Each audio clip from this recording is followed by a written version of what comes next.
जब फिल्म में मुसलमान विलन हो तो उसे टैक्स फ्री भी किया जाता है, लेकिन जब फिल्म रियासती इदारों पर सवाल उठाए तो वो 2 दिन भी बर्दाश्त नहीं होती। क्या ये महज इत्तफाक है या हिंदुत्व नवाज मोदी हुकूमत का माइनॉरिटीज के खिलाफ एक सोचा समझा प्रोपेगेंडा? हाल ही में दिलजीत दोसांझ की फिल्म सतलुज OTT प्लेटफॉर्म पर रिलीज हुई, मगर सिर्फ 2 ही दिन बाद उसे भारत में हटा दिया गया।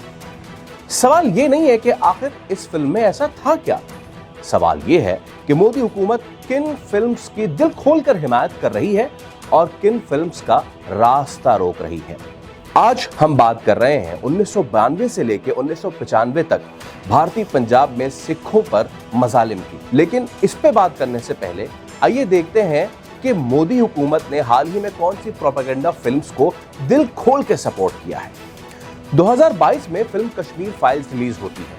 इस फिल्म में कश्मीरी मुसलमानों को हिंदू पंडितों पर जुल्म करते हुए दिखाया गया है, हालांकि हकीकत तो इसके बरक्स ही है। 15 मार्च 2022 को बीजेपी पार्लिमानी पार्टी के इजलास में वजीर आजम नरेंद्र मोदी ने इस फिल्म की हिमायत करते हुए कहा कि जो लोग बरसों तक सच को छुपाते रहे वो अब इस फिल्म को बदनाम करने की कोशिश कर रहे हैं। बाद उत्तर प्रदेश, मध्य प्रदेश, गुजरात, कर्नाटक, गोवा, हरियाणा, त्रिपुरा और उत्तराखंड समेत मुतादिद बीजेपी हुकूमत वाली रियासतों ने इस फिल्म को टैक्स फ्री कर दिया। कई वुज़राए आला खुद सिनेमा घरों में जाकर फिल्म देखते रहे, खुसूसी स्क्रीनिंग्स हुई और फिल्म सियासी तकरीरों का हिस्सा भी बनी। उसके बाद आती है केरला स्टोरी, एक और प्रोपेगेंडा मूवी। वजीर आजम मोदी ने इंतखाबी जलसों में इसका भी हवाला दिया और कहा कि ये फिल्म दहशतगर्दी के खतरे को उजागर करती है। इसे भी कई बीजेपी हुकूमत वाली रियासतों में टैक्स फ्री करार दिया गया। हालांकि फिल्म के 32,000 हिंदू क्रिश्चियन खवातीन को जबरी मजहब तब्दीली और फिर दहशतगर्दी के लिए इस्तेमाल वाले दावे पर बाद में अदालत में सवालात भी उठे और फिल्म साजों को अपना डिस्क्लेमर तब्दील करना पड़ा। इसी अरसे में आर्टिकल 370 और बंगाल फाइल्स जैसी फिल्में भी हुकूमती बयानिए के करीब समझी गईं। लेकिन दूसरी तरफ India's daughter, final solution, BBC की मोदी पर डॉक्यूमेंट्री और उड़ता पंजाब जैसी फिल्मों और डॉक्यूमेंट्रीज को पाबंदियों, सेंसरशिप या बड़ी तादाद में कट्स का सामना करना पड़ा। अब आते हैं सतलुज पर। यह सिर्फ एक फिल्म नहीं बल्कि एक ऐसे इंसान की कहानी है जिसने सरकारी रिकॉर्ड खोलकर एक ऐसा राज दुनिया के सामने रखा जिसे शायद हमेशा दफन रखना ही मकसूद था। 1984 में ऑपरेशन ब्लू स्टार, फिर इंदिरा गांधी के कत्ल और उसके बाद पंजाब में शुरू होने वाली शोरिश ने पूरे खित्ते को खून में नहला दिया था। 84 से 1995 के दरमियान हजारों सिख मारे गए थे, लापता हुए थे और इंसानी हुकूक की संगीन खिलाफ वर्जियों के इल्जामात सामने आ चुके थे। सिख तंजीमों और इंसानी हुकूक के कई कारकुनों का दावा है कि इस दौरान 25,000 से जायद अफराद मावराए अदालत कत्ल या जबरी गुमशुदगी का शिकार हुए। उसी दौर में एक बैंक मैनेजर जसवंत सिंह खालड़ा इंसानी हुकूक के कारकुन बन गए। उन्होंने सरकारी शमशान घाटों के रजिस्टर्स का जायजा लिया। उनका दावा था कि हजारों अफराद को कत्ल करने के बाद नामालूम करार देकर खामोशी से जला दिया जाता है। मरने वालों के खानदानों को ना लाश मिलती है ना ही इंसाफ। CBI ने सिर्फ अमृतसर के 3 शमशान घाटों में 2097 ऐसी आखिरी रसूमात की तहकीकात की, जबकि ह्यूमन राइट्स वॉच के मुताबिक खालड़ा की तहकीकात में सिर्फ एक ही जिले में 6,000 से ज्यादा मुश्तबा खुफिया आखिरी रसूमात के शवाहिद सामने आए।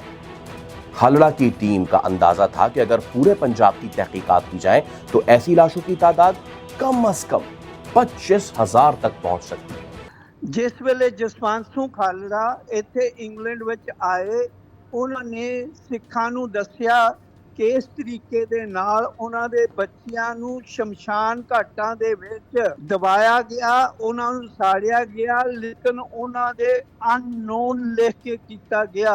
25,000 सिखां दे बच्चे जिहड़े आ उन्हां नूं विदाउट एनी नेम शहीद कर दिता गया।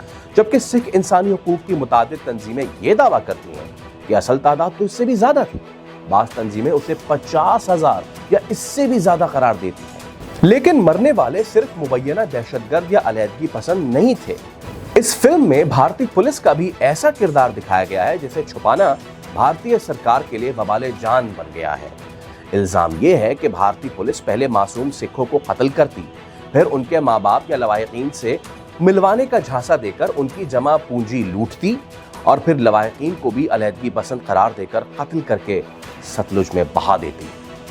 जब सतलुज लाशों से भरकर लाल हो गई तो मामला भारतीय सुप्रीम कोर्ट तक पहुंचा। अदालत ने इसे बड़े पैमाने पर इंसानी हुकूक की खुली खिलाफ वर्जी करार दिया।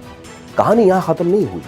6 सितंबर 1995 को जसवंत सिंह खालड़ा खुद अगवा कर लिए गए। बाद में अदालतों ने करार दिया कि उनके अगवा और कत्ल में पंजाब पुलिस के एहलकार मुलव्विस थे और मुतादिद एहलकारों को उम्र कैद की सजा भी सुनाई गई।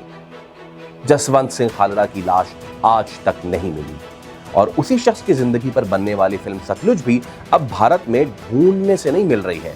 ਹਿੰਦੁਸਤਾਨ ਦੀ ਸਰਕਾਰ ਨੂੰ ਅੱਜ ਸਾਰੀ ਦੁਨੀਆ ਦੇ ਵਿੱਚ ਇੱਕ ਕਿਸਮ ਦਾ ਨੰਗਾ ਕਰ ਦਿੱਤਾ ਔਰ ਇਹਨਾਂ ਨੂੰ ਦੱਸ ਦਿੱਤਾ ਕਿ ਕਿਸ ਤਰੀਕੇ ਦੇ ਨਾਲ ਇਹ ਹਿੰਦੁਸਤਾਨ ਦੀ ਸਰਕਾਰ ਜਿਹੜੀ ਆ ਉਹ ਝੂਠ ਤੇ ਝੂਠ ਬੋਲਦੀ ਜਾ ਰਹੀ ਆ। तो सवाल फिर वही है। एक तरफ वो फिल्में हैं जिन्हें सरकारी सरपरस्ती, टैक्स फ्री होने का दर्जा और सियासी हिमायत मिलती है। दूसरी तरफ वो फिल्म्स हैं जो रियासती कार्रवाइयों पर सवाल उठाती हैं और सेंसरशिप या पाबंदियों का सामना करती हैं। क्या वक्त आ गया है कि सिर्फ कश्मीर फाइल्स और केरला स्टोरी के मनफी प्रोपेगेंडे के झूठ का पर्दाफाश करने के लिए सिर्फ भारत से सतलुज जैसी फिल्में ही ना बने, बल्कि पाकिस्तान से भी सौपुर फाइल्स और शुपैया फाइल्स जैसा कंटेंट बनाया जाए? फैसला आप करें। मैं हूं फैसल करीम।